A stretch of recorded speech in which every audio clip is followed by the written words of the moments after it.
നമസ്കാരം, ഇഫക്ട് ന്യൂസിലേക്ക് ഏവർക്കും സ്വാഗതം. ശ്രീ ഭരത് മമ്മൂട്ടിയെ, നമ്മുടെ സ്വന്തം മമ്മൂക്കയെ, ഈ ജനാവലിയെ, ഈ മഹാസമ്മേളനത്തെ അഭിസംബോധന ചെയ്ത് സംസാരിക്കാനായി ആദരപൂർവ്വം ക്ഷണിക്കുകയാണ്.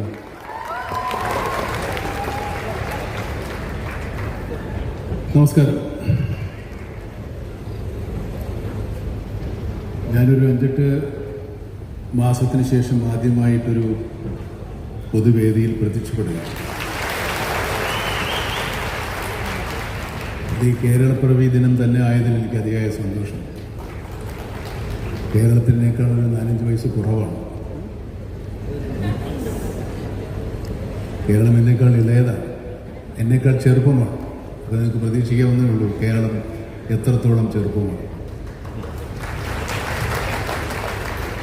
നമ്മുടെ സാമൂഹിക സൂചികകൾ പലപ്പോഴും ലോകത്തെ അമ്പരപ്പിച്ചു. ലോകത്തിൻ്റെ അതിസമ്പന്ന രാജ്യങ്ങളുടെ 20-1 ഭാഗം പോലുമില്ലാത്തൊരു കേരളമാണ് ഇത്രയും വലിയ നേട്ടങ്ങൾ പോയി. ഒരുപാട് സാമൂഹ്യ സേവന രംഗത്ത് നമ്മൾ ഒരുപാട് മുന്നിലാണ്, മറ്റു പലരെയൊക്കെ അപേക്ഷിച്ച് മുന്നിലാണ്.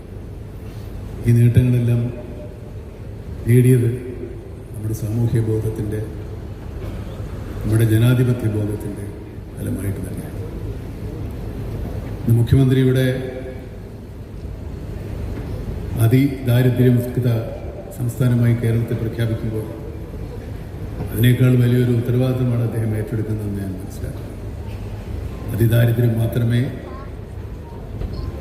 ദാരിദ്ര്യത്തിൽ നിന്ന് മാത്രമേ നാം മുക്തമായിട്ടുള്ളൂ.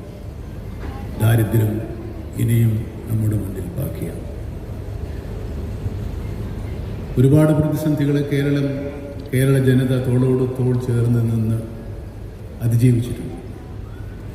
നമ്മുടെ സ്വാതന്ത്ര്യം കിട്ടുന്ന കാലത്തേക്കാൾ നമ്മുടെ ദാരിദ്ര്യരേഖ ഒരുപാട് കുറഞ്ഞ്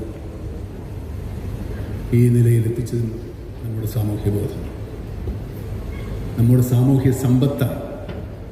പരസ്പര സ്നേഹവും പരസ്പര വിശ്വാസവും മറ്റ് അതിർവരുമ്പുകളില്ലാതെ നാമുള്ള നമ്മുടെ സാഹോദര്യവും തന്നെ. ഈ ഭരണ സംവിധാനത്തിൽ അർപ്പിക്കപ്പെട്ടിട്ടുള്ള ഈ ഉത്തരവാദിത്വം വളരെ വിശ്വാസപൂർവ്വം അവർ നിർവഹിക്കും എന്ന് തന്നെയാണ് ഞാൻ വിശ്വസിക്കുന്നത്. അതിന്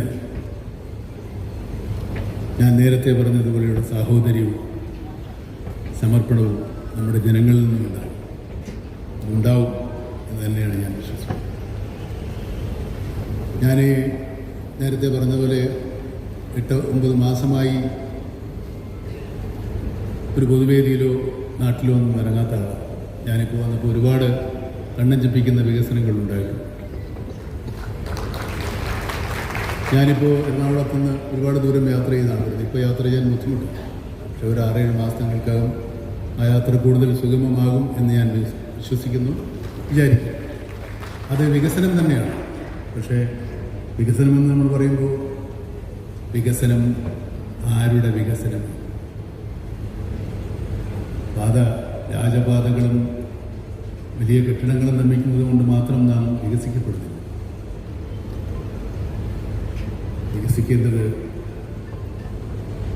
നമ്മുടെ സാമൂഹ്യ ജീവിതമാണ്. സാമൂഹ്യ ജീവിതം വികസിക്കണമെങ്കിൽ ദാരിദ്ര്യം പരിപൂർണമായും തുടച്ചു മാറ്റപ്പെടണം. ദാരിദ്ര്യം പരിപൂർണമായും തുടച്ചു മാറ്റപ്പെട്ട സ്ഥലങ്ങൾ വളരെ അപൂർവമേ ഉള്ളൂ, ഇന്റർവ്യൂവിലില്ല. കേരളം പലതിനും മാതൃകയായിട്ടുണ്ട്. കേരള ജനത അതിനെ ഇന്നും ആ സംരംഭങ്ങൾക്ക് പിന്നിലുണ്ടായിട്ടുണ്ട്. അതുപോലെ ദാരിദ്ര്യം തുടച്ചു മാറ്റാൻ ഞാൻ നേരത്തെ സൂചിപ്പിച്ചതുപോലെ തോളോട് ചേർത്ത് സാഹോദര്യത്തോടെ നമുക്ക് ദാരിദ്ര്യത്തെ നേരിടാം, ദാരിദ്ര്യത്തെ അതിജീവിക്കാം. ഏത് കണ്ണഞ്ചിപ്പിക്കുന്ന വികസനങ്ങളുണ്ടെങ്കിലും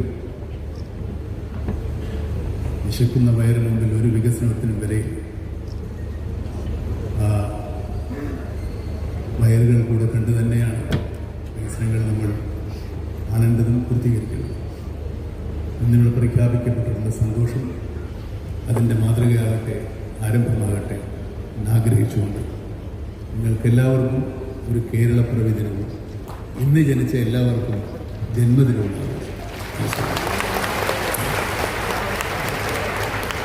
എന്നും ഹൃദയം തുറന്ന് നമ്മോട് സംസാരിക്കുന്ന പ്രിയപ്പെട്ട വാർത്തകളും വിശേഷങ്ങളും ഇവിടെ അവസാനിക്കുന്നില്ല. കൂടുതൽ വാർത്തകളും വിശേഷങ്ങളുമായി വീണ്ടും കണ്ടുമുട്ടുന്നതുവരെ ഏവർക്കും നന്ദി, നമസ്കാരം.